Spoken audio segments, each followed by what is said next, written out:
Hello friends, নিয়ে চলে এসেছি আরও একটি নতুন ভিডিও। আমি অনুপ, আপনারা দেখছেন আমার cricket YouTube channel cricket Bangla Dhamaal.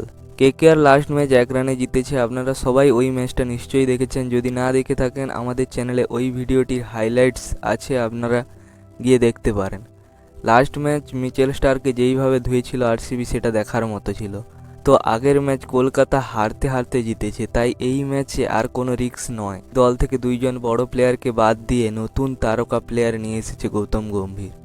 আপনাদের কি মনে হয়, মিচেল স্টার্ককে পাঞ্জাবের বিরুদ্ধে খেলানো উচিত না উচিত নয়? 26 এপ্রিল কলকাতা বনাম পাঞ্জাবের মধ্যে ইডেন গার্ডেনে ধামাকা ম্যাচ দেখতে পাওয়া যাবে। এই ম্যাচ যে কোনো মূল্যে কলকাতা জিততে চাইবে, কিন্তু অপরদিকে পাঞ্জাব, তাদের খুব ভালো বোলিং অ্যাটাক আছে। এদেরকে টক্কর দিয়ে খেলতে হবে কলকাতাকে।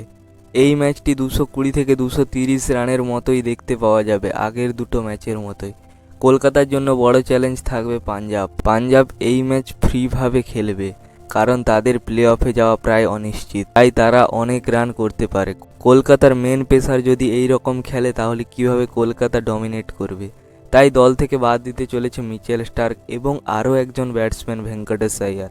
দুজনেই পুরো আইপিএল ফ্লপ প্রদর্শন করেছে, তাই তাদেরকে দল থেকে বাদ দিতে চলেছে। মিচেল স্টার্কের বদলে বাঁহাতি বোলার চেতন সাকারিয়াকে খেলাতে চলেছে কলকাতার জন্য খুব ভালো খেলবেন চেতন সাকারিয়া, এবং ভেঙ্কটেশ আইয়ারের জায়গায় মনীষ পান্ডেকে খেলাতে চলেছে।